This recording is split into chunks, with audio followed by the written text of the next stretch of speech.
Did they make No, contact? no. It's pretty close, but this is going to be a drag race. Right Look at there, this. moves Wow. him to win it. Carl Edwards bump and dump and run. Here comes Gordon right up to the bumper again. The bump and run. There it is. Maine to really turn around, Maine to Reilly's cage up. Oh, yeah, welcome to the Bumped and Run podcast. I'm your host, Michael D. White, joined by my two best friends, Matt the Statman Reilly and Eric Daytona Ron. Hope you guys had a great weekend. Hope you guys had yourselves a Christopher Bell type of weekend. He was the big winner down at the Charlotte Roval, a race that some might say Chase Elliott probably should have won, but a billboard had a different idea. We had NASCAR news coming up, race reviews, of course, our checkers and wreckers, and of course, our weekly betting segment at the end of the show. So make sure you stick around for that. Make sure you like, share, subscribe, do all that great stuff. Video available every Tuesday morning on YouTube and audio every Monday night, Spotify, Stitcher, Amazon Music, iHeartRadio, and iTunes, and all that stuff. Fellas, how was your weekend? Matt, you're shaking your head. You have a good one this week? How'd the Jets do? It was actually I don't know, productive. I think productive is probably the best way to put this. Did you have a good weekend? No. No, I didn't. No, I had a fine weekend. I just didn't. Yeah. There was nothing really to write home about this weekend. Just a productive weekend. Got a lot of chores done. Got a lot of errand running around done. Yeah. Next week, I'm hunting. I'm finally getting in the woods for archery season. We've got a Halloween party, Notre Dame night game again. So Nice. Next weekend is going to be a lot less productive as far as getting stuff done. So I made sure that this was the weekend we got a lot done that we needed to get done. I tell you what, you guys were talking about hunting in the group chat, and it made me want to go out and shoot a bow. I don't want to go hunt. I don't want to sit in the woods in the cold and track things, but I would like to go in the backyard and just shoot at a target. I feel like that'd be nice and relaxing after work. You know? Wait, we can teach you how to shoot a bow. It's fun as hell. Yeah, maybe next time up the Harding hole, Eric, you got to pull it out and I'll give it a whirl. Well, that's the thing. Like, part of archery that I love the most is just the practice and just the shooting at my target. Like, that is the fun of it. That is essentially why I got into it. And because, to your statement too, it usually is a little bit warmer during archery season, so you don't have to be out in that freezing cold weather. That's true. Although, you want to know what? The last couple days here has been real cold. Yeah. Although it's going to be like 67 tomorrow, so I'm looking forward to that. But Eric, how's your weekend? Pretty normal weekend for me. Nothing crazy. I think the only thing I did was Saturday. I made a big old pot of chili on Saturday. Because it has been pretty cold out, so it got me hankering for a little bit of chili, and whipped up a big batch of that, and been eating it ever since. So I'm kind of chillied out now. I don't know if what I'm about to say is like sacrilegious or not, but I prefer a good white chili over your standard chili. What's a white chili? I don't know if I've ever had a white chili. Oh, if it's done right, it's phenomenal. You know what? I think it's my dad. He'll correct me if I'm wrong. He makes a good white chili. My wife makes a really good. My wife doesn't eat red meat, so she makes it with like either like chicken or like turkey, and it's like a white-based sauce instead, and it's like white beans, things like that, and it's phenomenal. It's like amazing. Sounds good. Maybe I'll have to venture into that next time. Maybe I'll have to try to make one myself. I'll tell you who could probably make you a good white chili. Shrey. I imagine he could probably make a phenomenal white chili. Yeah, our buddy Shrey, he's a master of the grill and smoking. I'm sure he's all about it. Hey, up next on Chili Chat, the new podcast here, because the race kind of sucked. How do you guys feel about hot dog chili? Because I'm not a big bean guy, but I love hot dog chili. But there's been a couple times where I've ordered like a chili dog and it came with beans on it, and I wasn't too thrilled about it. What do you guys think about that kind of situation? There's definitely a difference between a hot dog chili and an actual, hearty, bowl of chili. Yeah. A hot dog chili, Whitey, I'm with you. I say, no beans, just straight sauce with the ground beef, and can't be too runny. So there is a difference. No, yeah. I like a nice hearty hot dog chili. But yeah, so that's Chili Chat for this week. We'll talk to you guys next week. We're heading to Las Vegas for the race, so hopefully it's a good one. No, no, guys, I think we're all kind of in agreement, and it seems the internet was in agreement that the Roval was a little lackluster, but we got some NASCAR news to talk about. The Bump and Run NASCAR news. So obviously Alex Bowman missed another race this past week. We didn't cover in the news last week because I actually didn't see the text. Eric texted me right before the show saying he was going to miss another race. So I don't know. I don't know if he makes it out to Vegas. What do you guys think about Bowman missing another race? Did you think Noah Gragson did a good job? I thought he was doing a pretty good job at the Roval this week until he got spun out in turn one by a whole mess of cars. But what do you guys think of this? Of course, it's the ongoing safety concerns and whatnot. It's the ongoing safety concerns, and I know we talked about it last week. It's not just in NASCAR, but in the NFL as well. It just seems like concussions are a real big focal point right now because a lot of big time names are getting hurt in the sport. So the fact that he sat out, it sucks. Love Alex Bowman. Would love to see him back out on the racetrack. But from a right or wrong standpoint, I hope he stays off the track until he's fully 100% healthy and ready to go back out there. So, yeah, it stinks that he's not out there, but do the right thing. Just like Kurt Busch, he's been out for 2 or 3 months now. I can see a path where Alex is younger too. So the healing process is a lot faster for him compared to a Kurt Busch. But I can see, we have four races left in the season. I can see, Alex missing the rest of the season, but hopefully he gets back. So I'm not a regular stick and ball sports type of fan, so I don't know this, but say it's the NFL. What is the time frame usually for a guy with a concussion on protocol? Is it 2-3 weeks? It depends on how bad and severe the hit looks and is. They do a test on the sidelines to see if you're able to go back into the game right then and there. So there is a test. I'm pretty sure it's probably just like UFC. Hey, with the ref, he grabs your gloves. Resist against me here. Resist against me here.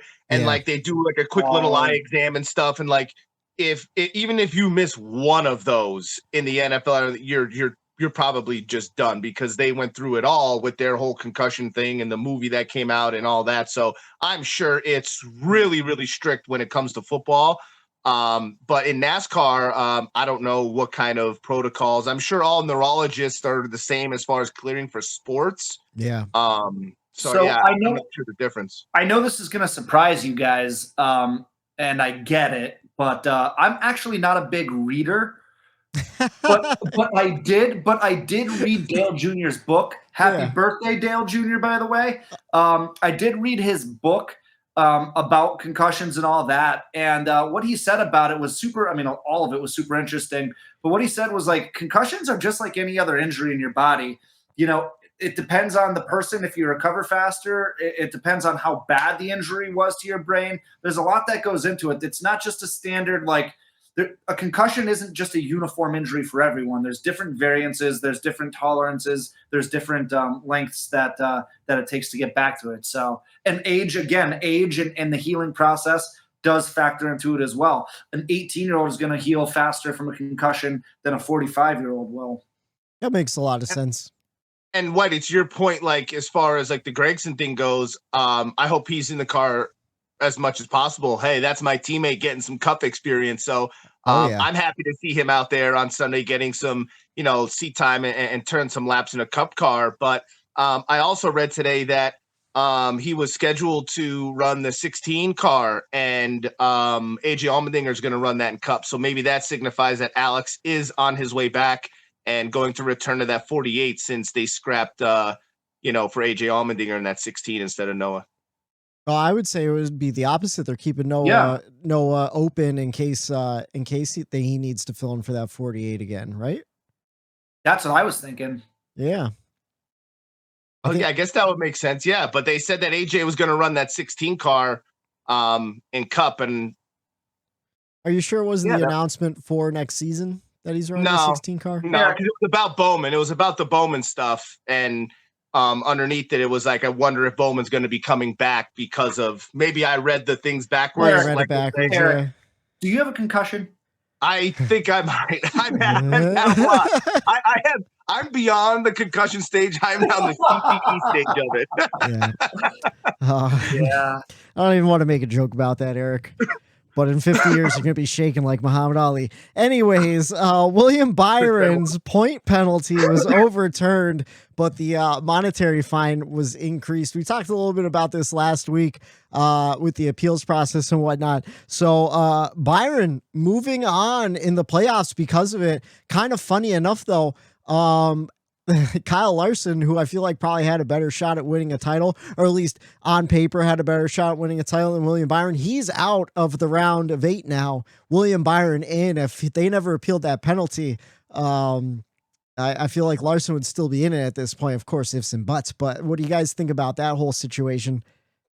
Yeah, I think to be honest, if you want the truth, I think their seasons to see who had a better season, it's a coin flip. I mean, they almost like not one was better than the other. I mean, they both had their ups, they both had their downs. No one was really, stellar in any kind of stretch or form. So either one of those, like you said, Whitey, there was no guarantee on paper. Yes, Larson probably was the favorite, but yeah, I guess he lucked out. I didn't think he should have appealed it. I didn't think he was going to get those points or anything reversed or upheld.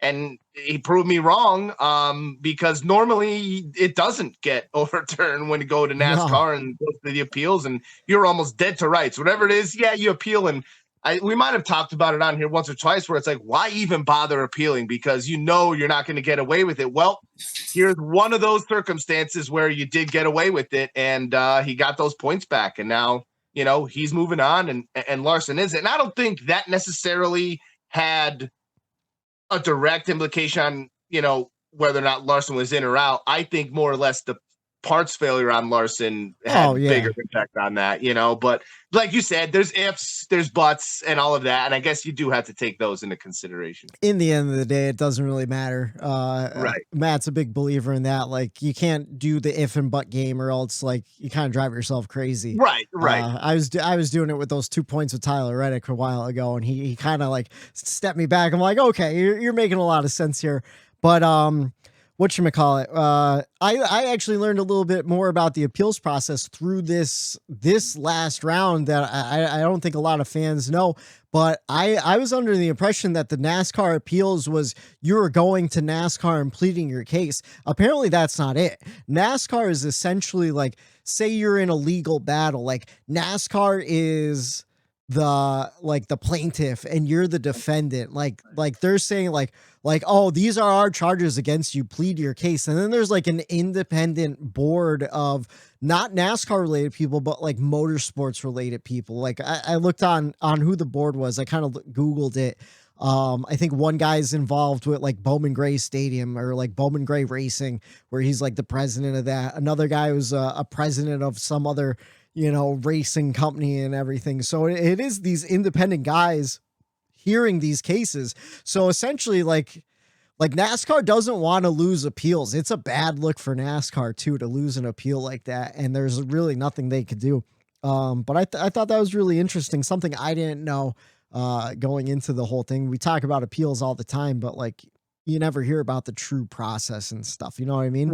We see the docuseries on USA, which is phenomenal, by the way. If anyone hasn't watched it, continue watching it. It's so good. But I would love to be able to see like an appeals, like be a fly on the wall for the appeals process, because Whitey, everything that you just explained before you told us the other day about it, I didn't know how it worked either. And it sounds really interesting. Like literally like a courtroom. So, and good for Slick Willie 2 Clocks. He might just back his way into a championship this year. I mean, you never know. Well, we hope he doesn't back his way in, because that's how these guys are getting concussions really bad.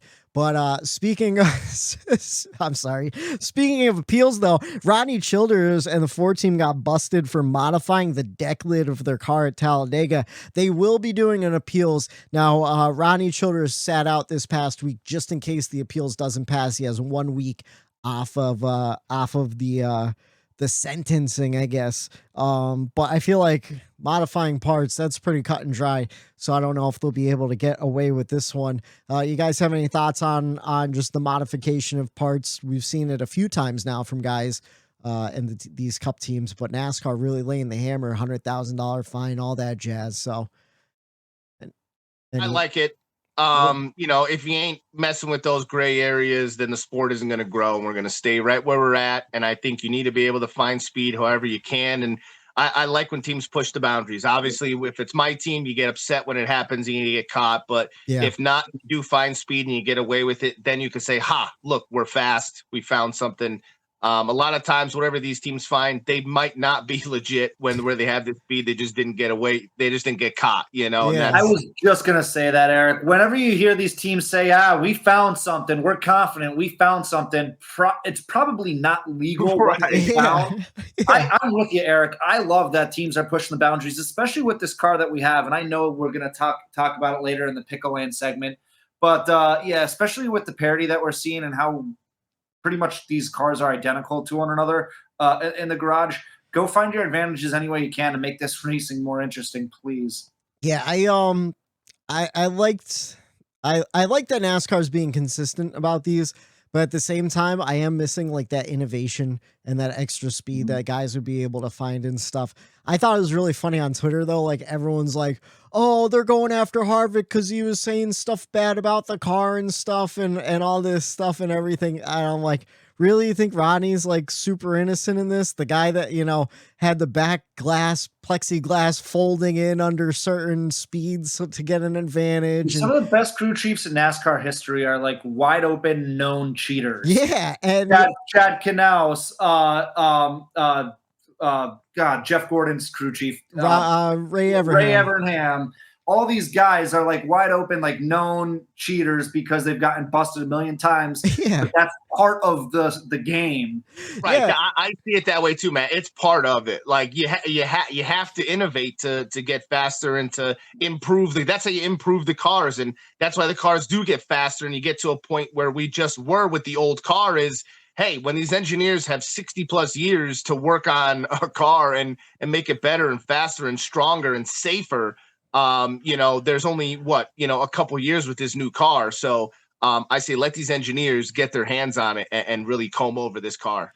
I just think it's funny, like, because Ronnie's been very vocal the last couple weeks, he's kind of become a Twitter darling, kind of like Denny Hamlin and stuff. And as soon as they get busted for something, he's like, oh, unreal. I can't believe that. And everyone's like, yeah. He's like, whoopsie doopsie. I guess something bad happened, like playing it all cool. Like he didn't do it on purpose. Like, come on, we know better than that. You think that year that Harvick won 10 races, Ronnie didn't discover something that no one else did? That's how what I'm saying. Yeah.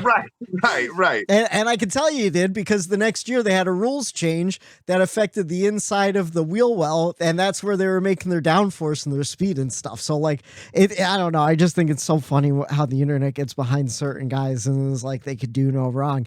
But he'll be appealing his case soon. We'll see what happens with that.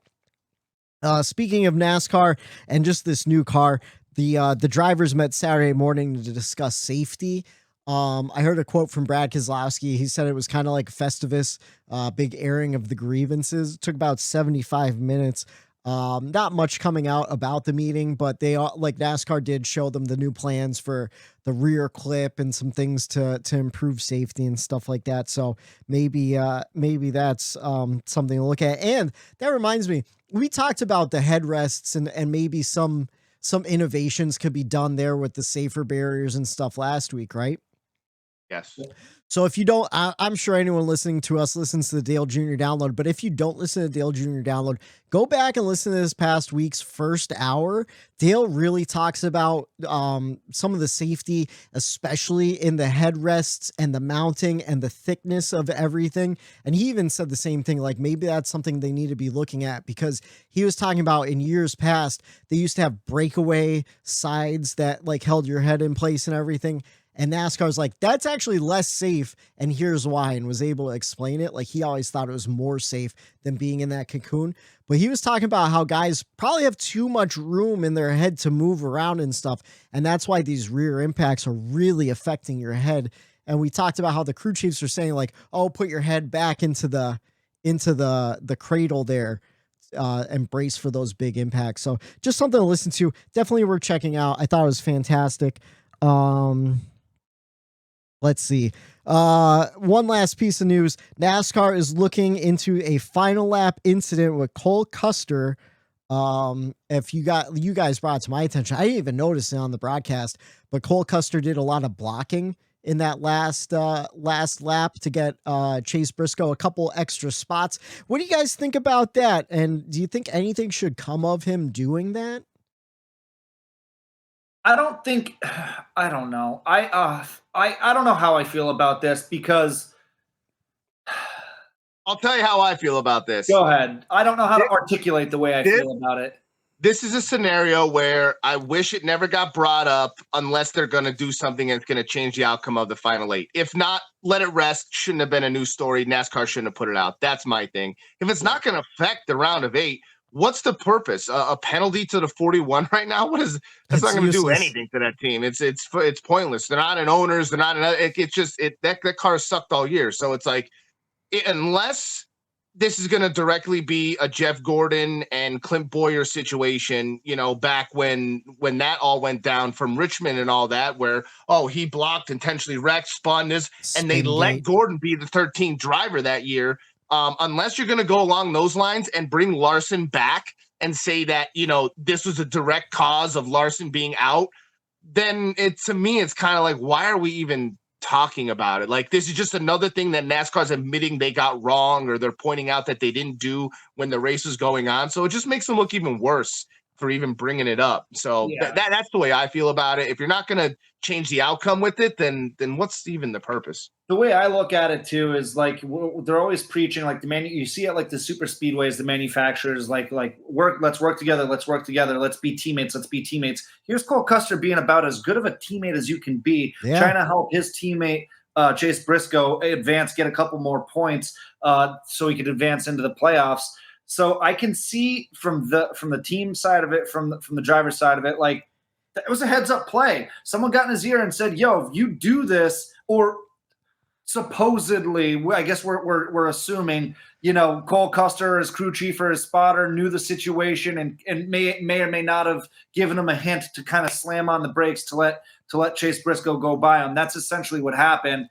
On their end of things, heads up play. But on NASCAR side of things, we go back a few years ago with the whole Clint Boyer Richmond thing that Eric just brought up. If you're going to penalize him and do all of that, then you better bring down the same hammer with this, if you can prove the malintent with the 41 car. Right. If there's radioactive, if there's something on the radios that they find where it says, hey, intentionally do it, or like, then I would imagine, like Whitey said, hey, if NASCAR is going to be consistent with stuff, this is one of those things where you got to be consistent with how you manage these types of situations, because if you don't nip this in the butt now, with the way that these drivers are already driving and racing against each other, this is just going to lead to a Pandora's box worth of what I could get away with and what I can't get away with, as far as blocking, helping a teammate, and getting into somebody. So it is a tricky situation that they're playing with here.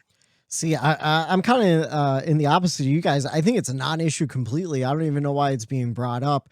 And the comparisons with Spingate, like Spingate, there's a lot of different moving pieces and there's a lot of people involved. Like, it wasn't just Michael Waltrip Racing that was involved. Like, there was conversations between other teams that also needed points out of that situation and stuff. And you had a guy pitting when he didn't have to. You had another guy spinning out on purpose, and then the caution came out. For me, like, Cole Custer blocking some guys to let his teammate go by, I think that's a non-issue. I think that's just like, hey, he's racing hard to help out his teammate, like manufacturer orders. Like, I don't think anyone even told him to. And supposedly his excuse was he had like either brake issues or tire issues, some sort of mechanical issue that slowed him down. With these cars, you never know. It could that be might true. be legit. especially Cole Custer. He has awful luck when it comes to like mechanical stuff too. Like, I don't know. I've seen Cole Custer get into some wicked wrecks at Pocono for like no reason, you know? But I think they have to have significant evidence already for NASCAR to put that out as a post that they already been looking into it. So there must be something there for them to even mention it. Like, why would they even get themselves in this situation if there wasn't something there? Yeah. Right. There must be something there that they either saw or heard, or like they feel like, I mean, when do they ever bow down to what like the media is saying? Like, oh, what? Because Dale Jr. spotted it in the live broadcast, they have to question it now. I feel like that's legit. Jr. brought it up like during the thing. Is like, whoa, Custer with the block. Like, there's a whole highlight reel of Jr.'s like pointing it out. Like, hey, that was kind of a sketchy thing that just went down right there. Like, so I think if Dale Jr. doesn't say it or mention it, I don't think NASCAR has to respond to it. I think that kind of went semi-viral in the NASCAR world as far as the Twitter and social media goes, that clip of him and the ending of that. And I think NASCAR had to put out a statement because it was just being so talked about. Yeah, that's probably it too, especially since they missed some stuff the last couple weeks. They don't want to have egg on their face again and have fans pissed off. I just see it as like, oh, he blocked, like Ryan Newman used to block everybody, you know, like shit like that. So to me, it's like a non-issue. But speaking of Dale Jr., on this day in history, 1974, Dale Jr. was born. That's the end of the news segment and the NASCAR history. Quick, simple one for you guys. Let's jump right into the race weekend. Happy birthday, Dale. Happy birthday, Dale. Hope you enjoy the show. Like, share, subscribe. Tell all your friends. Hey, Dale Jr., happy birthday. Hope you get yourself a slide job. Slide job. Don't give a piss about nothing but Dale Jr.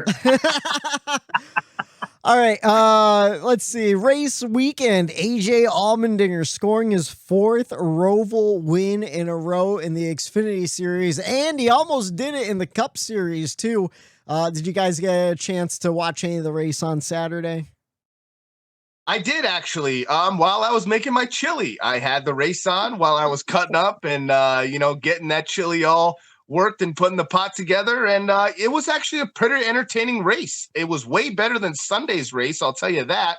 I know while I was there, my girlfriend, she's a Dinger fan down there in the Xfinity Series, and I never saw her so excited for Larson, who that's her driver in Cup, and I'm like, Dana, I'm going, I've never seen you this excited on a Sunday. And she's going, come on, Dinger. Come on, Dinger. Yelling at the TV at the end. And, when he made that pass and kind of, bullied that 20, that was it. Well, no, what is he at 54 in Xfinity?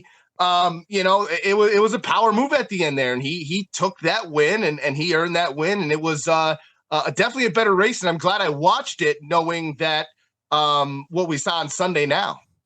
Yeah, I think, do you think she'll switch over to AJ Allmendinger next year when he moves back to Cup? Start rooting she was for always the underdog? A fan. Yeah, she already said, going to the 16 car, gonna have to get myself some gear. Hell yeah, that's what you like. I love the resurgence of AJ Allmendinger. We've talked about it in the past. It's such a good story. It really is. And I don't know. I don't want to put the cart before the horse, but with all the road courses we have on the schedule, I think he could build up a lot of good playoff points and stuff. Like, he might be a threat next year in the playoffs. I hope. I don't know. I would love that storyline, if the season is like we have right now, I think if he was running full-time Cup, he'd be right up there battling in these playoffs for sure. Yeah. I'm looking forward to next year for sure. And wow, something I didn't expect to see happening. My bracket's still alive because Christopher Bell, he got it done. He moved on to the round of 8. Unfortunately, Eric, I felt bad Daniel Suarez didn't make it through. He was running so well too. Dude. So well. Like, I felt terrible for him, man. Like, he had that all but locked up in the round of 8. And it's a shame. Yeah, I really thought wow, Daniel Suarez is going to pull this off and have a deep playoff run. Unfortunately, it didn't happen. Christopher Bell led twice for 2 laps, 2 hours, 59 minutes, 54 seconds. We saw 4 cautions for 10 laps, 10 lead changes among 8 different drivers. Christopher Bell, Kevin Harvick, Kyle Busch, AJ Allmendinger, right? No. Yeah. Kyle Busch came in third. Wow. AJ Allmendinger and then Justin Haley in fifth. So those call-it cars are running really well. And we talked about Justin Haley a couple weeks ago. He got his first top 5 on a non-plate track. And now he got his second on a road course. He put it together a really good race, surviving all the mayhem on those restarts. But you want to jump right into the race grades? It's our NASCAR weekend race grade. How do you guys feel about that bumper? I don't know how I feel about the race grades one. I like it. You like I'm down with it. Okay. I don't know. I feel like it just doesn't match the other ones. It's a little too mellow. Anyways, Matt, give us your race grade for the weekend. Little on-air production meeting. I gave it a straight up C-. When the only good part about the race was the last 2 restarts and the final handful of laps, you don't have a good product. Yeah. I think what also affects my grade too is like that I love the Roval. Like Me too. love the Roval. And it's been lights out the past few years, really since its inception and up until this year. We just didn't see the passing, which is never good from an entertainment aspect, from a competition aspect. It just wasn't a great race.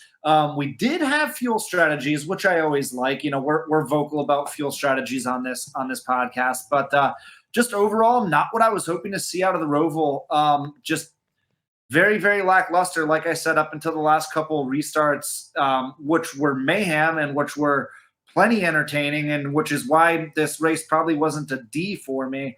But yeah, when there's other sports going on at the same time, in which I'll talk about in a moment here, you better have a knockout product. And NASCAR hasn't in the past couple of weeks. It's been all about problems and safety and failures with the car that have been the big storylines, and it hasn't been the competition itself. And it's not a great moment in NASCAR right now, and it sucks because we were on such an uptick what seems like a month or two ago, and just I think everything that's going on in the NASCAR world is really starting to affect the way I take the races in on Sundays, which is unfortunate. Obviously, I still love the sport. I'm always going to love the sport. I'm always going to watch it. It's like that meme. You ever see that meme with the 2 old people sitting there and it's raining out? They're sitting on a park bench and it's raining out. And you can tell they're pissed off at each other, but the old guy is still holding the umbrella over the old lady. That's how I feel about NASCAR right now. I'm pissed off at NASCAR, but God damn it, I'm going to hold that umbrella over while it's raining. So I ain't going anywhere. I'm never going to go anywhere. Thank God we do a podcast about it, or I'm not sure I would have even tuned in yesterday. Just a lot of sour things right now that's going on in NASCAR. And I know I sound super salty and super whatever you want to call it, negative, but it is what it is right now. NASCAR has a lot of things to fix. This year for me is a wash. Even though I'm a Chase Elliott fan. He has as good a shot as anyone to win the title this year. Yeah. I hope he does. But for me, this season's been a lost cause because of everything that's going on off the track, and I think it bled into my race grade this week. Yeah, man, I agree so much with everything you said. And it sucks because I feel like, just 2 months ago, we were at the highest highs talking about how great the season's been so far, how much fun it's been. And then as soon as those playoffs start, man, we had no playoff drivers winning. So that threw things for a loop, a lot more points battles, which were kind of interesting, I guess. And then the parts failures, just one after another, just every race had something going on. And I don't know, man, even this past week, like you said, I was so excited for the Roval. I loved the Roval. Last year, I thought the Roval was one of the best races we had. And then this year, it's just a dud. How about you, Eric? How you feeling? Yeah, I gave it a C- as well. The race was just follow the leader for the majority of the beginning of the race. Not until the end, like Matt said, did it get interesting.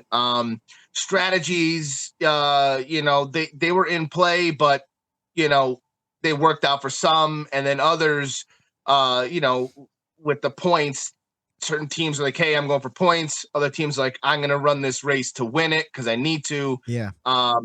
And, it's just a shame that, again, the ending of this race takes out some playoff drivers and ruins their entire season because of a parts failure. And, you know, it just, it guts me that, you know, these guys and these teams go through that all year and, you know, doing everything right that you can. And you just have a parts failure that takes you out and takes you out of your, you know, your playoff run. And it didn't do anything for me. Like Matt said, I ended up, you know, I had my football game on my phone as I was watching the race, and not until the end did it get wild and crazy. And even then I didn't like that. You know, we said after, you know, the incident where at Indy, where you're coming down into turn one there, and Logano and everyone else coming in there, not caring about the guy next to them, and just basically playing bumper cars into turns 1 and 2 until you know, because if you lost 1 or 2 spots, you weren't going to make them up once you went single file at the Roval on Sunday. And it just, that plays into these races, these new manufactured road courses that have these long front stretches that go down into basically a stop of a turn. And you know, some of this, I don't know if you call it fairness or, you know, respect, that all thrown out the window in these last 2, 3, 4, 5 laps of this race. And it was like we were at the fucking county fair watching the demolition derby or the figure 8 races, you know, and it was like, hey, everything goes, you know, and nobody wants to see that style of racing. You want to see aggressive, you want to see people going for moves, but at the same time, it wasn't just the leaders going for it. Blaney was bitching about it. In 15th place, he's getting run over, and it's like, dude, we're in 15th. If, like, you're not going to win this race, like, you just got to realize you're not going to win this race. If you're back in 15th right now with however many, like, you're not, like, there's no, what are you doing? Like, why are you racing like this? And you know, he praised the playoff drivers for kind of keeping it clean amongst each other during the day, but he was kind of pointing the finger at these non-playoff guys that are back in the middle of the pack, like racing so aggressively for, I mean, I know there's still a trophy on the line, but at the same time, they were just racing out their ass, I felt like, at the end there. So C- for me. You know, one thing I wanted to say is, like, you know, in some cases online, even after this race, I saw a lot of people saying, like, this kind of racing isn't going anywhere because, you know, it's how these kids are racing today is what I'm hearing a lot of. Yeah. And I don't think we're going to see any difference in the next coming years unless something drastic happens, as far as like that Rusty Wallace video that you played the other day, where these drivers really, you know, want to step up and really take this into their own hands and be like, hey, this is you and I were racing. We're going to be racing against each other for the next 10, 15, 20 years. Let's sort this out now, and let's change this now. And let's clean things up. Right. From what I heard, though, that's not the way it's going. I just think too, Eric, some fantastic points there. I think too, if you look at the field and the average age of the field, I wish I was able to do it real quick on the fly here. It's got to be one of the youngest fields ever in NASCAR history as far as the Cup Series goes. You've got a handful of veterans, your Denny Hamlins, Kurt Busches, Harvick, Kyle Busch, and then Keselowski, and then there's a big drop-off in age. And I think there's a lot of young guys who don't necessarily know how to race at the Cup level yet. They're still trying to figure it out. So I think a lot of the disrespect comes from that too. I'm hoping that as this field kind of gets older and grows into the sport together, they learn how to race against each other, and maybe we do eventually see some of this disrespect dissipate in the future. But for now, I mean, almost everywhere we go, you're just seeing pointless battles and decision making happening. So I saw a stat that on Twitter that I thought was interesting. There's only 2 playoff drivers right now over the age of 30. And one is Joey Logano, who's 32. The other one's Denny Hamlin, who's, what is it, 41, 42? Yeah. Right around 40s, there. Everybody else is in their 20s, you know, and kind of like what Eric said, you know, back in the day, you know, it wasn't rare to have a rookie that was 30 years old, you know.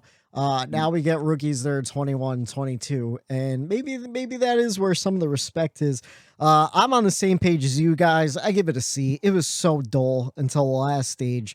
I was just, like Eric said, like I was doing other stuff. I was in the kitchen. I was cleaning. I was just listening to the race for a lot of it, and I feel like I didn't miss anything until the final stage.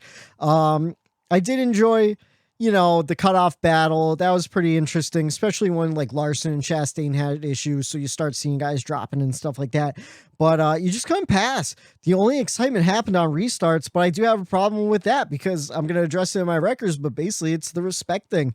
And if you stayed out to get stage points early on, you were fucked. Like if you needed stage points for your playoff battle, like Joey Logano, he dominated the first stage and then he got stuck in the back for the rest of the race and he finished in 18th, and he had one of the fastest cars in practice, all that stuff. Like you just couldn't move through the field, Unless you moved other people.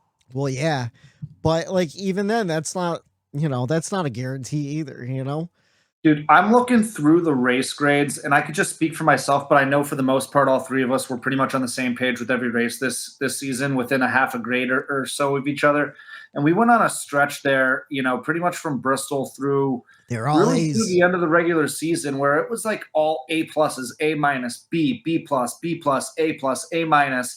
We get into the playoffs. Darlington was an A plus. Darlington was a great race, but then it's B, C, D, B, C minus at the Roval. Like the last month of racing has sucked, and it's a byproduct of one, the safety concerns, and again, the car failures, the tire failures, and it's really affecting the competition right now, and it sucks in a big, big way. And I know we're not the only three that feel that way because we're on Twitter every day. We're always sharing stuff with each other. A lot of people, especially industry insiders, are sharing the same feelings as us. So it's just it's like heartbreaking. I'm like heartbroken right now for where the drivers, though, Matt. Like even the drivers in their post-race interviews are just fed up. It seems like these drivers are just done with the season already. Like even like Chase Elliott, who is leading, dominating, he seems like it's like, like they got to ask, like, is this like Bristol where when all the cars are even and he's like enjoy because it's not gonna go away anytime soon. He's like, like this is like as a driver, the number one driver in the field right now, he can't even get himself excited to go to the races and talk about the racing either. So when you hear the drivers even starting to complain a little bit about it and kind of fed up with it, how these are going with the failures and everything, how are we as fans supposed to get excited about it when we see the drivers talking ill will about the racing and the cars and the parts? And, I know NASCAR tries to put a silence on that as much as they can with the drivers and why they hand out fines because they don't want their product, being talked badly about. But at the same time, like you just can't hide from it, NASCAR. Like it's out there. We're seeing it. And like your drivers aren't happy. The fans aren't happy. And, it's just like Matt said, I'm embarrassed as, an ambassador of the sport that I love and that we've been working hard to lift up and grow amongst our local friends, family, and area. Going to Pocono, we've got so many new people involved in this sport, and now this is the product that they have to endure and listen and watch and get. Like this is the product that I've been, a spokesperson for, and now this is what they get. Like NASCAR, come on, like you're making me look like an idiot in the process as well. Yeah, like now all of my friends, how many Sundays, how much, how many parties did I throw and have, and to get this, this sport to the peak of where it used to be, and you're just putting this type of product out. And as a fan, like I'm embarrassed that I'm trying to get other people in, because now if they see this, it's going to be even harder the next time around to maybe get those same people back to the track. Your ticket sales are already down, and you're putting this type of product out. If you got people back like you did in the last year and a half, and now this happens, good luck getting those same people back again if this doesn't turn around as quick as I think it should, and I think it's going to. But at the same time, if they don't turn it around, they are in a world of trouble. How are they ever going to fill the grandstands in Atlanta after this? Oh my God. That picture is so bad. How about that picture? There's a screenshot of the that USA docuseries race for the championship, and it shows the Atlanta race, and there is nobody in those grandstands. And they have 2 races. They don't deserve 2 races. No. But I want to know, because we are the voice of the fans, I want to know, if you're listening at home, comment on the YouTube page, comment on Twitter or on Facebook. Let us know how you're feeling. Are you feeling the same way as us? Are you just like in a NASCAR lull, and waiting for the season to end? Because I don't know. I feel like we were so hyped, and now I'm fired right down, where it's like, right. And it's the time of the year in every other sport when this is the most energy that you have as a fan group and a base, and like you get the most excited, and you look forward to this all year. This is what we look forward to. And we're getting absolutely garbage playoff races. And, it just, I don't know, you never, I'm not big on big knee jerk, reactions as far as changing things, now. I think it's just, I think we all know that we have to ride this season out the way it is. We know for these next 4 races, it's going to be the same shit as we've been seeing, because there's no change coming until the next season. So it's almost like, man, these next 4 weeks, we already almost know how it's going to play out. And I mean, I guess you could get excited because you don't know whose car is going to fail and who's going to last the longest. But if I'm a crew chief right now, I'm setting up my car exactly to spec what these vendors say, and I am going to be happy with running 22nd in qualifying and running 22nd during the race and being slow, because guess what? You're running 22nd, la-di-da-di-da-di-da. Oh, 2 drivers go down, mechanical failure. They lost the tire. I'm inside the top 20. La-da-da-da-da. I don't care about speed. Take as long as you want on pit road. Yeah, you're fine. La-da-da-da-da. Next thing you know, 2 more guys. Oh, geez, I'm in the top 15. La-da-da-da-da. Oh, I'm going on. I'm not fast at all. See you later. Next thing you know, 2 guys. Oh, more failures. Tire blow. Oh, shit, I'm in the top 10 now. And I've done nothing all race. That has been the racing this year. Eric, I thought you were gonna go all the way up to, oh look, I'm leading the race. Well, that's why the parity is the way it was this year. That's how we got 19 different winners, is who survives other people's misfortunes. If I am a crew chief, I am going right by the book, and I am not trying to gain any extra speed out of that car. I'm putting the recommended air pressure in, and I'm just surviving from this point forward out. And you'll probably come away with a top 15 finish. I mean, we saw Tyler Reddick win at Texas doing just that, letting everyone else have fucking tire failures on the way. And we're heading to another 1.5 miles at Las Vegas. I'm sure they're not going to be running the tire pressure that they need to run. Nope. But on that point, let's jump into the checkers and wreckers. 3 wide for the lead. 1 lap to go. It's this week's checkers and wreckers. Speaking of, let's do some bitching. But first, let's do the checkers. Eric, what's your checkers and wreckers for the weekend? All right, my checkers goes to, and I know we love a good paint scheme talk, and, we talk about sponsorships, staying into the sport and being around. Well, guess what? This is the first time I read on Twitter, don't take this, I didn't look this up afterwards, but it was the first time DeWalt was in victory lane since Matt Kenseth in 2009. So gotta give it up for DeWalt for sticking it out and finally getting into victory lane for the first time, 2009. That's the second time in a couple of weeks that a longtime sponsor in NASCAR finally found victory lane. That's cool. Yeah. Well, who was the other one a couple of weeks ago, Matt? Fastenal. Fastenal. Yeah, Fastenal. Yeah. I don't that know little company. I don't know how that slipped our minds. How about your wreckers? What's your wreckers for the weekend? My wreckers is Trackhouse. They just had a rough outing there, and they stayed trouble-free for the majority of the season. They came out fast. They came out winning races in the beginning. They kind of lulled out through the summer months, and they kind of stepped it up again and had some solid finishes here throughout, the end of the season into the playoffs. And, with all the troubles that we've been talking about, they kind of escaped a lot of that for the most part. and it just nipped them at the worst possible time.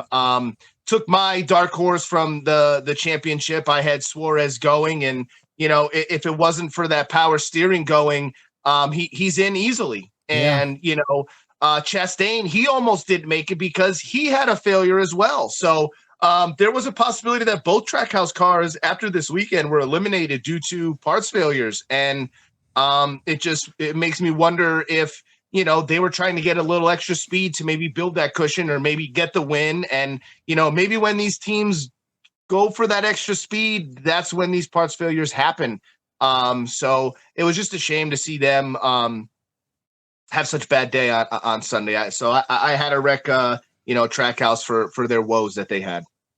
Yeah, I felt so bad for Daniel Suarez, and I really thought Ross Chastain wasn't going to make it through to the next round too, which was I was losing my mind. That was the exciting part of the race yesterday.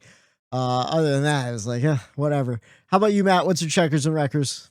It's a perfect segue into my checkers. My checkers goes to mi amigo Daniel Suarez. I know he had a really, really bad race, but it wasn't any fault of his own. Like Eric just said, he lost power steering, but he still powered that car around for the second half of the race, and he was able to keep it going.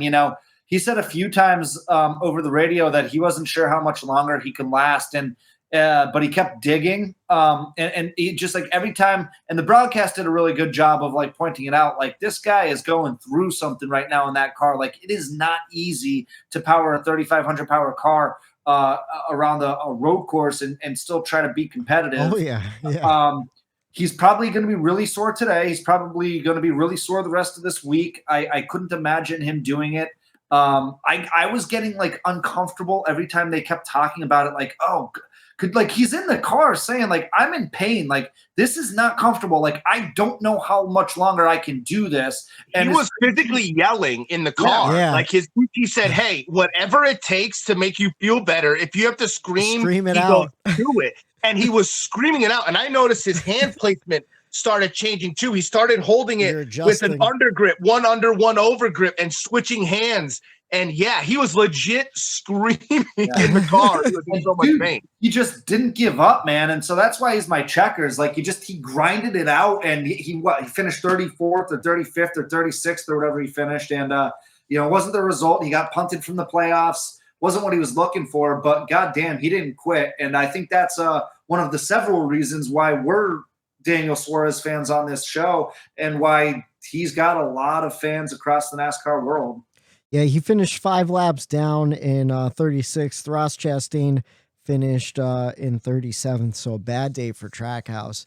How about your wreckers? What's your wreckers?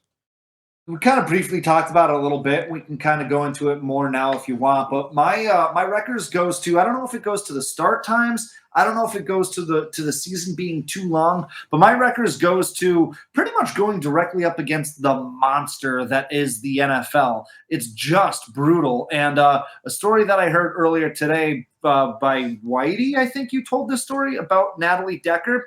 Oh, no, that was Eric. Okay, so Eric told us this story, so I'll share it with you guys, and it's a perfect epitome of the way I've been feeling the past couple weeks as well. Is Natalie Decker, who, if you don't know who she is, she's a regular in the Truck Series, goes into a bar in the Charlotte area, which, oh, by the way, the city that the race was being run yesterday, oh, by the way, the city that is home to NASCAR, goes into a bar to watch the Roval yesterday, and all she sees is NFL on every TV, goes up to the bartender and says, "Hey, can I get one TV turned on with the NASCAR race on it?" And the bartender said, "Nope, can't do it. People come out and spend money here to watch the NFL, and that's what we're showing at this bar." And I can't say I blame the bartender, because NFL is the moneymaker. Anywhere you look, no matter how good, we can have the best racing in the world. It doesn't matter. And we're still never going to beat the NFL. No, the NBA doesn't beat the NFL. The MLB doesn't beat the NFL. NHL, UFC, you name it, it does not beat the NFL. And that's I'm saying that even if we had a good product, and we currently do not have a good product. Yeah. So I don't know if we need to change the start times where the NFL, first of all, NASCAR needs to stop trying to go up against the NFL because it's never going to work. You're cannibalizing some of your race fans. Is a huge correlation of NASCAR and football fans.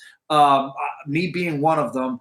I checked out of that race yesterday. I'll be honest with you guys. Like I'm bullshitting my way through this episode because the product was so bad that I thought watching football was a better use of my time yesterday. I thought, having fun with my baby and my wife was a better use of my time yesterday. So the NFL needs to do something. I don't know. Like I said, we've talked about it before. Do we shorten the season to where we can finish 6 weeks, 7 weeks, 8 weeks earlier than where they're finishing now? So they're not going directly up against the NFL. It's completely doable. We've broken it down in previous episodes why it's doable. I just think something needs to change because the season's too long. And they can't be going up against the NFL anymore. I personally feel. Yeah, I agree, man. I think the season's too long and it's running its course when it comes to fighting the NFL. I feel like in the 90s, there was limited options. So you could go head to head with the NFL because like how many games are actually televised, Now every game's pretty much televised. Plus you have the red zone, all that stuff. Like there's so many options where the NFL just keeps getting bigger and bigger and bigger. It's this juggernaut and you might as well not face against it. But then at the same time, I'm looking at like, all right, well, what network is NASCAR on in the fall? NBC. NBC only gets one football game weekend, and that's the Sunday night game. So they need programming on Sunday afternoon to fight against the NFL, and NASCAR is it. Unfortunately, I guess it's either that or it's golf. Is golf even going on right now? Like, I don't know. I feel like their season, like their whole deal. The majors are done, but I mean, they have weekend events and stuff like that. Okay. But like you said, like the majors, so like the Masters isn't going up against the NFL, like all those major tournaments and stuff. So I don't know.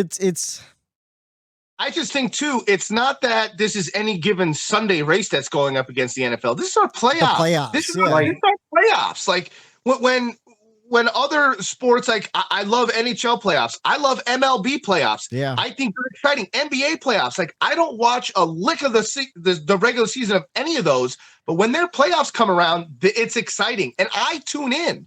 And I'm not a regular fan. And I would hope that the NASCAR would get that same respect of like, hey, I'm not in it, but dude, the NASCAR playoffs, they're awesome to watch. I'm going to tune in. We're not getting that market at all. The problem is right now we have the lackluster playoff going on, Right. That's what I'm saying. Like I don't think it would help our case much if we had a great product, but we don't even have a good product happening right now. Mm-hmm. So I think it's hurting us even more. And you have a lot of people saying, why am I going to spend my time watching this race when we've got phenomenal football going on? And the drivers want a shorter season as well, too. They don't want to be out there for 36 weeks with one off weekend either. The drivers, they all talked about it. Oh, we want more time off. So like, hey, how about you keep, like we've said this numerous times, you keep the super speedways and maybe the crown jewels, but you could take away the double races. This way, when you go to Darlington, you go there once. When you go to Richmond, you go there once. When you go to Pocono, it's one time. You don't have another shot in the fall when you go to somewhere in the spring. Nope. This is your one shot, your one opportunity, and you better make it count there. You don't have that notebook for the next time you go there to give. I don't know. I just think there's room to play around with the schedule so that our playoffs aren't going up against the NFL. And it's just at this point, I think it's a known thing that even like Matt said, even if our product is great right now, you're still not going to beat a shitty NFL game. You're going to get crushed by the shittiest NFL game is still going to crush NASCAR. It's sad, but I agree, Matt. I think the season does need to be shortened up so that our playoffs, the most exciting time of the year for us, what's supposed to be, doesn't go up against football. Yeah, it's like the great philosopher and American poet said, you only get one shot. Do not miss your chance to go.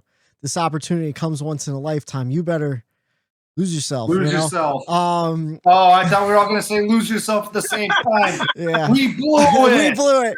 I do have to say thank you to everybody listening that's spending their time listening to us, even though we're kind of just complaining about the product right now, but I feel like it's deserved criticism at this point. Like we're the super fans doing a podcast, and even we're exhausted over this season. So it's like kind of hard to justify like a casual person choosing NASCAR over any other sport going on. Cause like you said, you know, we have NFL now. It's October, so it's postseason MLB games and stuff. You know, like there's a lot of opportunities, and hockey's coming back soon. I saw basketball. Regular season starts this week. So basketball's coming back soon. Like there's just know that we don't like complaining. We try to usually be pretty positive guys. Even in our personal lives, we're pretty positive. It's just we feel so strongly about NASCAR. Obviously, we're doing this podcast. We love NASCAR, and the fact that the product has been less than ideal is killing us. And so yes, thank you for bearing with us. Thank you for listening to us bitch and complain. And maybe you feel the same way as us, but just bear with us. With all of this being said, I try to be a silver lining kind of guy. I am confident that NASCAR is hearing the fans. I'm confident that NASCAR is hearing the drivers. They're gonna get this thing figured out. Like I said, this season lost cause. But for next season, I'm confident that they're going to figure it out with the safety, with the parts failures, and we're going to get back on track to where we were just a few months ago. Yeah, I agree. Where was I? Checkers, wreckers, my checkers. Let's get into the positive. The checkers. I got distracted. I was going to try to play "Thank You for Being a Friend," the Golden Girls theme song, but I forgot I didn't connect my phone to the Bluetooth. And then it started playing. And also, do you want to get a cease and desist letter from the Golden Girls? Well, it would be an honor. Thank you for being a friend. All right, checkers. My checkers originally was just going to go to CBell for getting it done to advance. He needed the win, and he got it through, you know, a good call, a gamble, getting tires and putting yourself in the middle of the pack, hoping for another caution to come out. And then it did. And he was able to take advantage of those new tires. In fact, I don't even know if he needed the caution because he was gaining on Harvick pretty quickly. So I think he could have gotten it anyways. But then this morning, I saw a clip of Daniel Suarez post-race, and Suarez was very upset with Corey LaJoie. I heard earlier on, he's like, tell LaJoie I don't have power steering and to give me room. And I'm assuming Corey LaJoie ignored all of that. And so he's kind of bitching out Corey LaJoie. A bunch of kids stop him for an autograph. LaJoie kept walking. Yeah. Couldn't believe it. When I saw it happening, I'm like, someone get these kids out of there, right? Where's your parents? Read the room, you know? But Suarez stopped and he scribbled down something on that paper. I don't know if it was legible or not. LaJoie kept going. And then Suarez was like, hey, we're not done. And he caught back into it. He started doing the point in the chest, which I appreciate. And Corey LaJoie is a pretty tall, big dude. Daniel Suarez was not afraid. And we all saw what he did to Michael McDowell on pit road a couple years ago. So I was hoping for some fists to fly. But what a class act Daniel Suarez is. He just had a real shitty race with no power steering. His arms are probably killing him. He could probably barely pick up the pen. And he's cussing this guy out, but he's still going to sign an autograph for the kids. So I thought that was great. My wreckers, and I stole this from the morning show on NASCAR radio, the morning drive. Pistol Pete brought this up. And I couldn't agree more. Just the lack of respect on track. We kind of talked about it earlier. It's like they don't even try to race clean on these restarts at road courses. You have guys pushing a 4-5 wide in turns, just causing mayhem, guys spinning out. Like, is it worth it? Like, is it worth it in the end? Probably not. Because now you have a junked race car, you're stuck, and you're probably going to end up in the back of the pack anyways if you get it turned around. I don't know. Is it fun to watch? Yeah. Is it good competition? I don't think so. And that's my checkers and wreckers. That's all I have. And that's pretty much all I have for this race. I don't even know what else to talk about this race. I feel like we spend too much time on it anyways, you know? We summed that up perfectly. I mean, you know, we hate to be those, you know, people that bitch and complain, you know, the last couple of weeks about it, but I just want to say too, like I'd rather tell you the truth and how I'm feeling than blow smoke up your ass. You know what I mean? And try to cover it up and play it by the NASCAR way. The fun part about us doing a podcast, we don't have to do it that way. You know, we don't have to be the Moody's or, you know, those people that have to toe a certain, we're not towing the company line.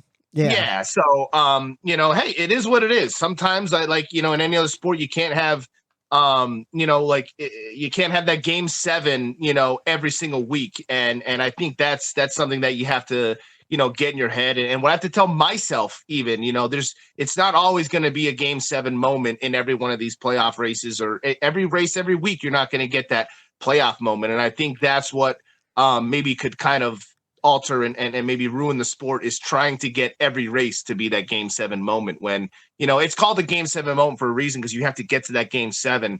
You can't recreate that every week, or else guess what? That it takes away from that game 7 moment. Now it's just game 1, you know, and it, you know, I think NASCAR trying to do that is kind of, I think that's what's making this product not be as good on Sundays anymore. Something just popped into my mind there. Do you think maybe we just got really spoiled in the beginning of the season with so many A and A+ races where now like nothing really could hold up? So like even things that wouldn't have been a huge issue in seasons past seem like a massive issue, like the tire failures and all that stuff. Because like I can't deny that, Whitey. That's actually you know, that's a good point, because I tend to live my day-to-day in the day-to-day, and you know, I can't really put myself back into what was in the past and how I felt then to now. It's kind of hard to judge that, but you're right. Even just this season, like I think we were all excited for the new car. I think we were all excited what we saw at the Clash. So maybe that momentum and that wave that we were riding, you know, maybe if you take those away, the good races and the races that we thought were bad, if you flipped those around and gave us those races first and all the A races second, how would we feel about look at it? You know what I mean? Because maybe we did have these pre-built-in biases from other races, and you know, that's a good point. I'm having a tough time really trying to get back to see how I would feel about that. So we started off very strong. The first 7 weeks, Richmond was the 7th week. And even that we thought was a good race because it was a cool strategy race that we haven't seen in a while. Right. And then week 8, we hit Martinsville. So we had a stretch of races for 7 races where we were on cloud 9. And then we got smacked in the face with Martinsville. And we're like, what the fuck was that? And then Bristol Dirt the next week, Talladega the week after that, Dover, which we all went to, so you're automatically more excited. Darlington, Kansas, and then the Texas All-Star race, which kind of sucked too. So we had a real nice stretch early on in the season, probably the first 12, 13 weeks of just awesome racing, besides like one dud at Martinsville. And we were just on cloud 9, I feel like. And now we're just no NFL to go up against either. That's true. But I feel the numbers were up by like 10, 15% in some of those races. Yeah. The races were all sold out throughout that stretch too. And then, this back half has just been rough. Speaking of back half, everyone loves to talk about the winner, CBell, but we like to talk about the loser here on the Bumper Run podcast. It was one Daniel Kvyat. He made it 17 laps before his engine blew, and that's all I have to say about him. That was a great segue, and you know it. Whenever Whitey says, speaking of the back half, I don't know where he's going with it. Oh, I thought that was a good one. Anyways, that pretty much wraps up the entire race weekend. Where were we just at? Last place, the back. The Charlotte Roval. All right. I have one pickle lane, and we've kind of been touching on things this whole time, but the choose comes out. Safety aside, is this car too good at what it was designed to do? Right now, do you think we have too much parity and the cars are too similar in speed And that's why we don't see much passing, especially at road courses. Like right now, these cars have huge brakes, so they stop very well. They have independent rear suspension, so they're nimble at the road courses. And they're all pretty evenly matched in terms of speed, I feel like. Is the car too good? Maybe. And that's causing issues. You know what? I'm not sick of anybody this year. Nobody's dominating. So Nobody I'm not has. sick of anyone. No, I'm not sitting here saying, God damn it, if Denny Hamlin wins another race, I'm going to be pissed. If Kyle Larson wins another race, I'm going to be sick of it. We're not getting that this year. I was real sick of Kyle Larson last year, not going to lie. You know? Yeah. But that's part of like, God damn, I hope Kyle Busch doesn't win another race. It's why he's one of the most hated. It's one of the reasons why he's one of the most hated guys in NASCAR, because he just dominated. Jimmy Johnson, he dominated. We're not getting that this year too. So I think that's just one of those things that we're getting robbed of too. It's why everyone hates the Patriots. It's why I hate the Patriots, but I'm also a Jets fan, because people get sick of domination. We're not getting domination this year at all. And so I don't know. I think maybe that's part of it too. Yeah. To answer the pickle lane, yes, I think this car is doing too good of a job as far as parity goes. I think, what it's lacking in is everything else. Safety, parts, holding up, everything is lacking. They just focused on one singular thing, and they put too much into it. I don't know. I think this car, if you take the parts failures out of it, you take the toe links out, you take the tires out, you just run this car without any of those failures, right? I think we have the exact same years that we've had in the past. I think you see Reddick with multiple 4 wins. I think you see Truex with 3. I think you see, Chase with even more than he has. I think you see Larson with some, Blaney with. I think these teams that were about to win some of these races, they were going to have multiple wins on the year. And with nothing, as far as the failures go, I don't think this car was going to create the parity that it actually produced. The car is not producing the parity. The failures are producing the parity. That's so, really yes, I guess it's good in a way, but you have this season run clean with no tire blowouts and no toe links and all that stuff happening, and you just say, let's run it clean, talent versus talent, team versus team. You were going to see more. You're going to see 4 or 5 different teams with 3+ wins.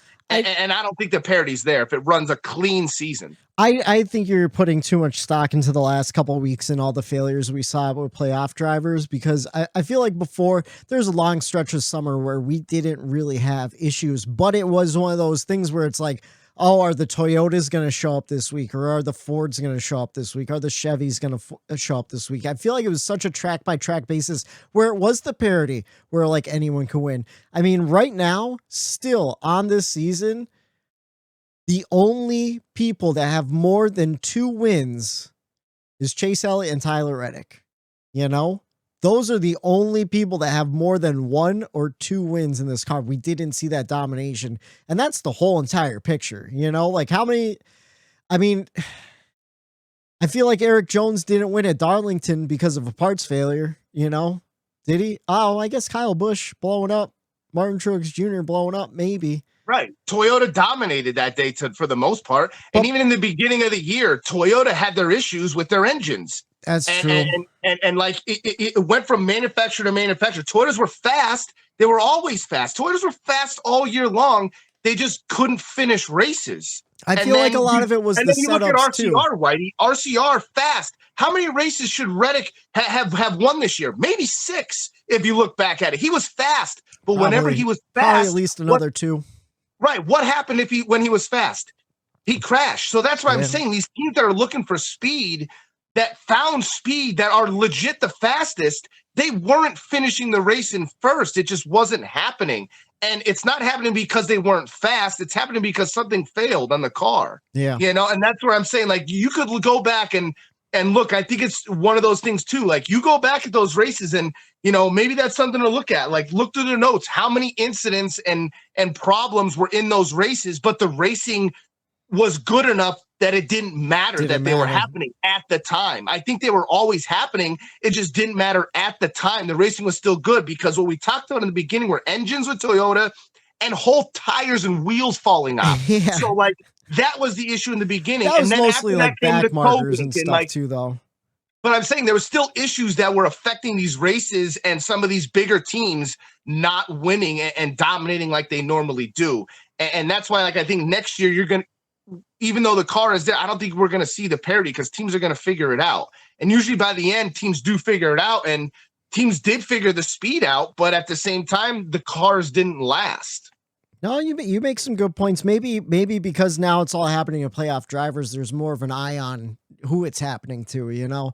It's more meaningful now. Yeah. And that's why it's become more of a problem. In weeks 7, 8, you're like, oh, okay, they're going to sort this out. Yeah. This isn't going to matter. And it's like, oh, this racing was great. Oh, yeah. You know, we had 3 people blow a tire, but it was Chastain. It was this after he won. Now he's doing, and it's like, okay, that's exciting at the time because it's early in the season. But as that grows, that you need these points and it becomes more meaningful as the season goes on. And now you're like, oh shit, we're still having a tire issue now. Man, maybe he should have gambled last week and tried to go for that win instead. And like then there was just that switch of it's good for the sport and it was causing these good races, and then it turned into oh shit. Playoffs are coming around the corner. Panic mode starts setting in for these teams. Playoffs start becoming more prominent on the mind and in the media. And then that's when these issues become, like you said, more relevant, more talked about, and more meaningful, essentially. That's true. That's a good way to look at it compared to earlier in the season. How about you, Matt? But I'm saying I love the parody, though. I do love the parody. I'm not saying that I don't like the parody. I think the parody is great, like Matt said. There's no one that I'm like, man, fuck, this guy won again. You know, it's like that always that could ruin a good season as well, too. So, I am glad that there's parody. I just wish that it came from more of the racing rather than a little bit of the parts failures manipulating a race into multiple new winners. No, I hear you, Matt. You have anything else to add or no? No, that was well said. I was just going to say, you know, with the with just to touch on Reddick there. I know you said he probably would have had another win or two. He probably would have, but that part that kept breaking in his car, what was that? The Briscoe bar kept breaking in his car there. So he was pissed at Briscoe this past weekend too. When Briscoe was making that run quick, he smashed into the back of Reddick. Reddick's like, I didn't appreciate that one. That really hurt. So no, but in all seriousness, another thing I thought about too, which is kind of ironic, is they were talking about this car coming into the season being bulletproof. It's going to be able to withhold, you know, a bumper or you know, a fender flare going into the tire. It's going to be able to withhold if it scratches the wall, and the exterior holds up really freaking great. Oh, yeah. It's just the interior pieces that are just shit in the bed. So it just seems like they put a lot of focus in specific areas and just kind of forgot about like all these little things that make up the rest of the components. Yeah. So they got a lot to work on this off season. And again, that's the thing we talked about last week. You know, it's a whole new car from the ground up. You know, the old car is we've been working on for 40 years. You know, right. You're not going to get perfection overnight. You're not going to get perfection in 1 or 2 years. So it could take a while. We'll see how it goes. All I know is we have Vegas to look forward to. Marty, you got to come back with me. Where? The next NASCAR Cup race. It's the weekend preview. And we're heading to Sin City, baby, Las Vegas, Saturday, Xfinity on track, 3 p.m. on NBC for the Alsco uniforms, 3:02. And then Sunday on track, 2:30 on NBC for the South Point 400 practice and qualifying Saturday at noon. We got our picks to make. Fellas, I moved into the lead.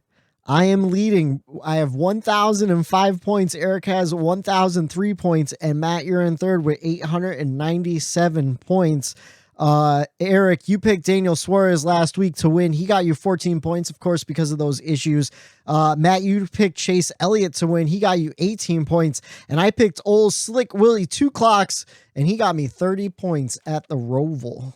Let the record show that up until about a month ago, I was up there with you guys. I was leading. It was me and Eric in a points battle. I was behind everybody by like 150 I don't points. know what the hell happened with my picks over the past couple of weeks, but it's been a disaster for me. Well, 3 of your picks. Kevin Harvick, you picked him for Darlington. He got you 4 points.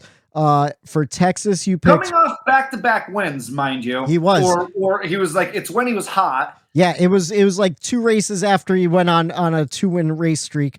You picked Christopher Bell for Texas, which he's been fast at 1.5 miles all year long. Of course, he had tons of issues, got you 3 points. And then last week you picked at random because it was Talladega, and you picked Ty Gibbs, who was involved in the only wreck all day long. So there's really nothing he could have done about that one. But yeah, I picked last this week. Matt, you picked second, and Eric, you pick first. Matt, though, we still have, I mean, there's still 4 races. You could go on a tear, and me and Eric could fall apart here too. Anything can happen in these playoffs, apparently. Yeah, so I'm going to give you the top 10 favorites according to DraftKings to win this race in Vegas, going from 10th all the way to 1st like I always do. Like I said, these lines are provided by DraftKings. To round out the top 10, we've got actually a 3-way tie at plus 1,200 with Joey Logano, Martin Truex, and Ryan Blaney. We've got Slick Willie 2 Clocks at plus 1,000. We've got Larson and Ross Chastain at plus 900. Tyler Reddick, Chase Elliott, and Christopher Bell all at plus 800. And then your favorite to win this race, a little surprising to me, but plus 650 is Denny Hamlin is your favorite to win this race according to DraftKings. Old James Hamlin in first. All right. Let's see. Eric, who are you going with? I'm picking somebody that has a clean car at the end of all these races and has been consistent even throughout the playoffs. I'm going with the 12 of Ryan Blaney. You know, I clicked on it on my phone to see how many top 10s and top 15s he had. I had a feeling you were going with Blaney on that one. He has been super consistent. How about you, Matt? Who are you going with?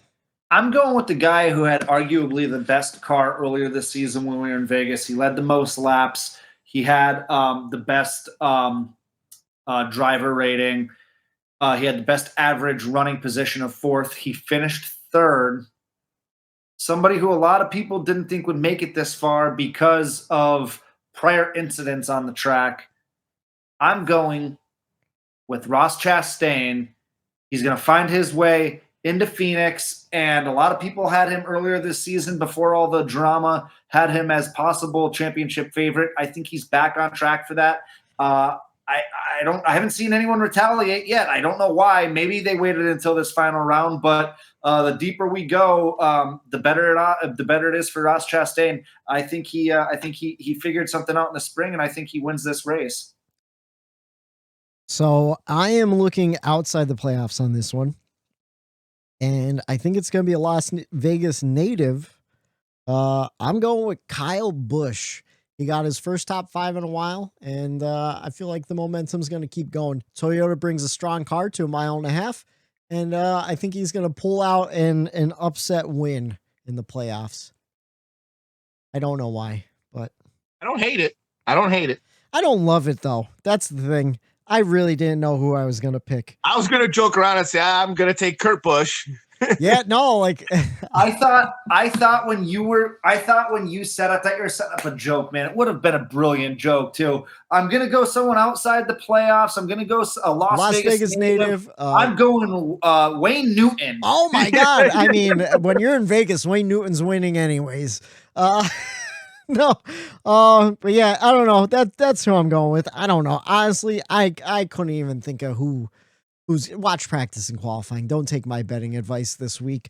Let's see the playoff picture. We are in the round of 8. Chase Briscoe sitting in 8th, -9 points. Dennis Hamlin sitting -5 points in 7th. William Byron in 6th, and Blaney in fifth, tied at -3. Christopher Belsing 3 points ahead in slot 4. Ross Chastain in slot number 3, 6 points ahead. Joey Logano sitting in second with 11 points to the good, and Chase Elliott is leading the points at 31 points ahead of everybody. Who will it be? Will it be Ross Chastain? Will it be Ryan Blaney? Or could Kyle Busch spoil the playoffs and get himself his second win on the season? We'll find out this Sunday, 2:30 on NBC for the South Point 400, and we'll break it all down for you right here on Monday night on the Bump and Run podcast. For Matt the Statman Reilly, for Eric Daytona Ron, I'm Michael D. White saying have a good night. The Bump and Run! There it is.